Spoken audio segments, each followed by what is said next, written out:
Magandang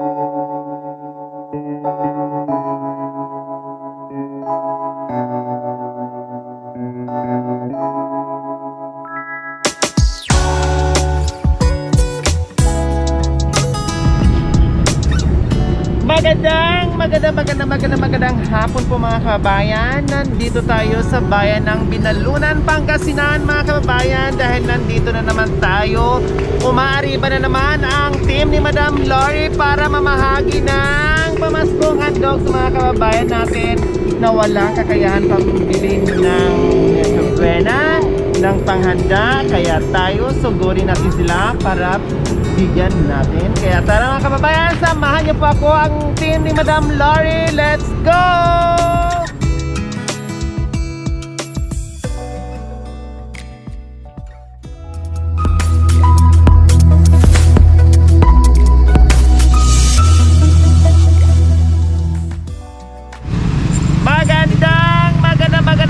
Magandang hapon po mga kababayan. Nandito tayo ngayon sa bayan ng Binalunan dahil mamimigay pa rin po ang team ni Madam Lori ng pamasko. Dahil tapos na ang Pasko, syempre hindi pa nakalipas ang New Year mga kababayan. Merong panghandaan, kaya tara samahan nyo kami dahil magbibigay pa tayo mga kababayan ng pang New Year. Kaya tara! Aray ko.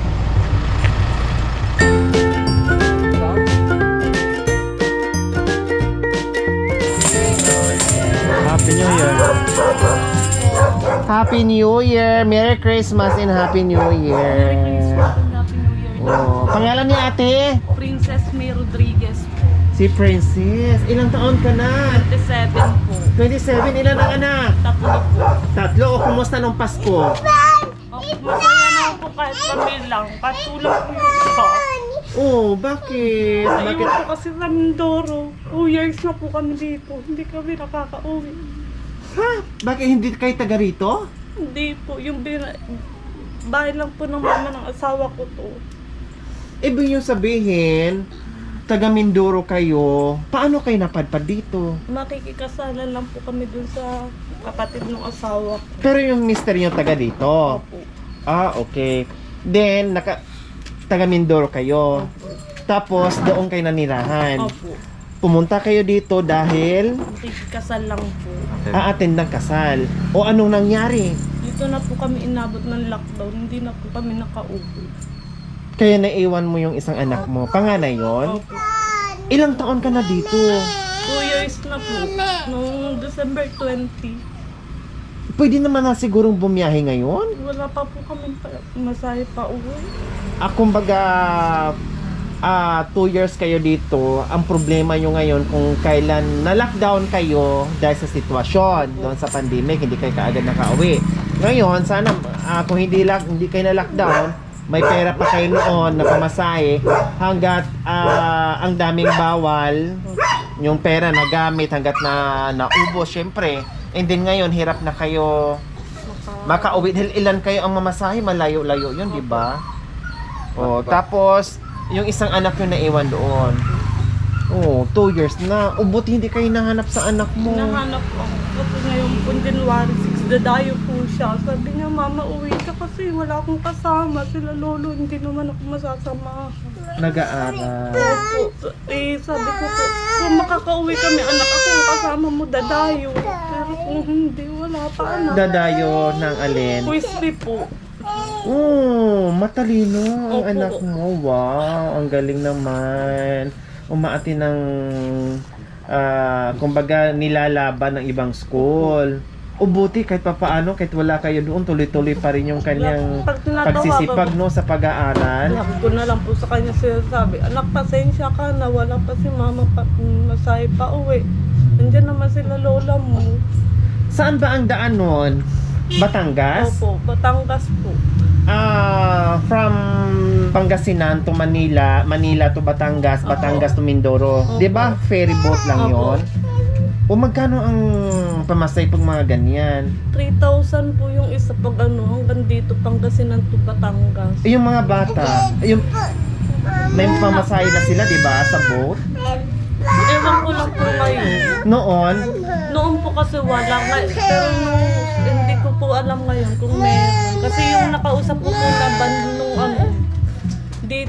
sinisingilan niya po kasi kaluluwas lang po ni mama. Tapos ng Pasko, kumusta nga eh? Yung Pasko nyo dito, Ano lang po, nakikain lang po kami. nakikain lang kayo. And then, syempre, Pasko, di ba tumawag yung panganay mong anak? Tumawag po. O anong sabi niya? Basta ang sabi niya lang po sa akin, Mama, uuwi ka. Pinangakuan ko rin po ngayon sa 27. Hindi rin tayo nabigyan ng ano. Pagkatang makauwi. Ilang taon na yung anak niyo? 8 years old po. Napangakuan mo na uuwi po sana kami. kayo. Pero, Hindi po nag-ano. hindi nakauwi. Ilang araw ba ang biyahe doon? Ano po ngayon po, isang kalahating araw po. Isa't kalahating Araw araw. Si Mister, anong trabaho ngayon ni Mister? Sa grocery po dyan sa labasan. May trabaho naman kahit paano. Ayan po mga kababayan, nandito tayo kay Ate Princess, no? At ako'y nagulat dahil taga Mindoro po pala sila. Nakikiatinan ng kasal dito sa lugar ng kanyang mister. Tapos hindi na sila nakabalik na Mindoro. May naiwan doon na isang anak.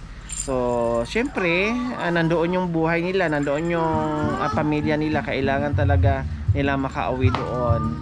So, Ate Princess, meron kaming surprise sa inyo.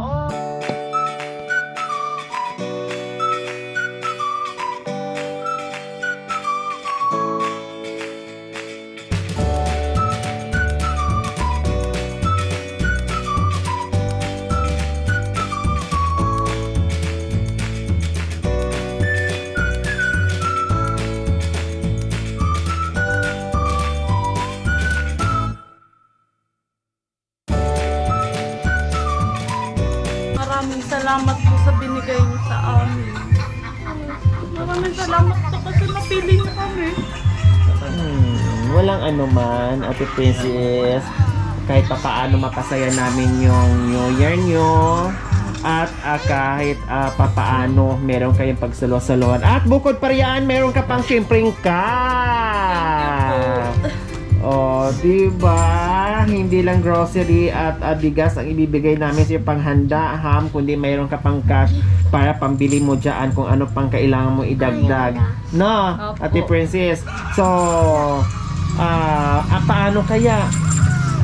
Ano kaya ang gagawin natin doon na para makauwi ka ng Mindoro? Matutulungan niyo po kami sa pamasahe. Agad-agad po kami uuwi ng mga anak ko. Kasi gusto na rin po umuwi. Gusto mo nang umuwi. Okay, sige. Yung kahilingan na uuwi, pauwiin natin. Wow. Okay, sige. Pauwiin namin kayo. Ate Princess, makakauwi na kayo dahil 2 years mo nang inaasam-asam na makauwi sa pamilya mo. Ngayon, yung kahilingan at yung inaasam-asam mo na makauwi at makasama, makumpleto yung pamilya mo, pauwiin namin kayo. Ha? No? Nag-iisip ka lang dyan kung paano kayo makauwi dahil sabi mo napangakuan mo yung isang anak mo and then merong biglang dumaan, nagbigay ng biyaya at ngayon yung hiniling mo na makauwi at may kasagutan na kaagad, Princess. Maraming salamat po talaga. Kasi yun po talaga yung gusto ko na rin po makauwi. Pati po sa magulang ko. Oo, pati yung mister mo gustong-gusto na rin umuwi. Gusto niya na po, sabi ko po sa kanya, mag-bukid na lang tayo sa Mindoro kasi dito wala tayo, wala. May bahay kayo doon. Nasira po nung bagyo nung nakaraan po. Yung Kaya Odette ba? Hindi po, nung bago po kami pumunta dito, nasira po. nung Nasira, bagyo. pero meron kayo matitirahan doon, Sa yung magulang magulang ko po mo. muna. Gusto nyo na talagang doon kay manirahan, ayaw niyo na dito. Opo, kasi may... Nasanay kayo doon. Opo, once po kasi na hindi rin po kanila lupato, kaya ayaw ko po talaga dito. Hindi rin po kasi nila lupato, kaya pwede po rin sila mapaalis dito. Anytime, ang nangangamba ka dito kasi anytime pwede kayong palayasin, doon hindi. Opo, kasi sarili po namin. Oh, maganda nga naman kasi baka mamaya kung kailan sila makapunta ng bahay dito, sariling bahay, tapos biglang paalisin, no, na nakasanayan na nila doon kasi meron na silang buhay-buhay doon na umpisahan dahil lang doon sa pag-atinan ng kasal hindi na nakauwi dahil naabutan ng lockdown. Okay, sige, Princess. Gagawin ko sa abot ng aking makakaya. Makakauwi ka ng Mindoro at makakasama mo muli yung pamilya mo, ha? Okay, sige. Patapusin lang natin muna ngayon itong Pasko, no? At babalik ako dito. I-update kita. And then, itanong mo na rin paano yung requirements, no? Yung pag-uwi nyo na may kasama kang mga bata. Vaccinated na ba kayo? Opo. Itanong mo, ha, pakitanong mo sa mga taga doon kung ano ang magiging requirements dito sa pag-uwi nyo. Total, taga dito, meron naman kayong ID na taga doon kayo, di ba? Okay, sige. So, ayan po mga kababayan, simpleng kahilingan, uuwi lang po na Mindoro. Sige, pagbigyan natin agad-agad para makauwi at makasama nyo yung kanyang pamilya, no, sa abot ng ating makakaya. So, ayan, sige. Wag ka nang malungkot, Princess, ha. Makakauwi ka na. At wag mo nang sabihin sa anak mo, ma-surprise na naman, no? Wag mo lang sabihin sa anak mo para ma-surprise at baka mamaya tulad ng sinabi mo na pangakuan mo, syempre bata na nga, pag sinabihan mo, hahanapin talaga niya yung pangako mo. Hayaan mo na lang muna, i-surprise mo na lang siya na darating ka doon, ha? Okay, sige. So, ayan po mga kababayan, meron na naman tayo, nagulat na naman ako sa balita, meron na namang napuntahan, naalala ko tuloy. No, meron naman tayo napuntahan ngayon na hindi taga rito. Naalala ko tuloy si taga Samar na ngayon okay na, nakauwi na. So ngayon ito naman, sige, gagawa natin para na makauwi. Okay mga kababayan, maraming salamat po muli sa ating mga sponsors na walang sawang tumutulong sa atin, sa lahat, no, sa inyong lahat, sa ating mga YouTube member, sa ating mga followers, subscribers, viewers, commentator, followers, lahat po na nagmahal sa YouTube channel ni Madam Lori Aquino Talita. Maraming salamat po. Meron na naman tayong mabibigyan ng munting kahilingan mga kababayan na makakauwi na ng Mindoro. Maraming salamat po. Nawa ipagpalain kayo ng Panginoong Diyos araw-araw. Nawa ibigyan pa kayo ng kalakasan ng katawan sa araw-araw. Nawa ibigyan pa kayo ng mahabang buhay. Pag sa ganon, marami pa tayong matulungan na kagaya nila. Maraming salamat po mga kababayan. Huwag niyo po kalimutan paki-share at subscribe sa aking YouTube channel, Lori Aquino Talita. Maraming salamat po. God bless us all.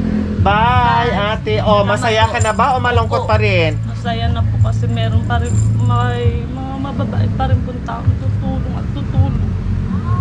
Oh. Kaninang umaga, kanina bago kami dumating, anong ginagawa mo? Tutulog po ako kasi masakit po yung ngipin ko. Kaya inayaan ko lang po yung mga bata maglaro dyan.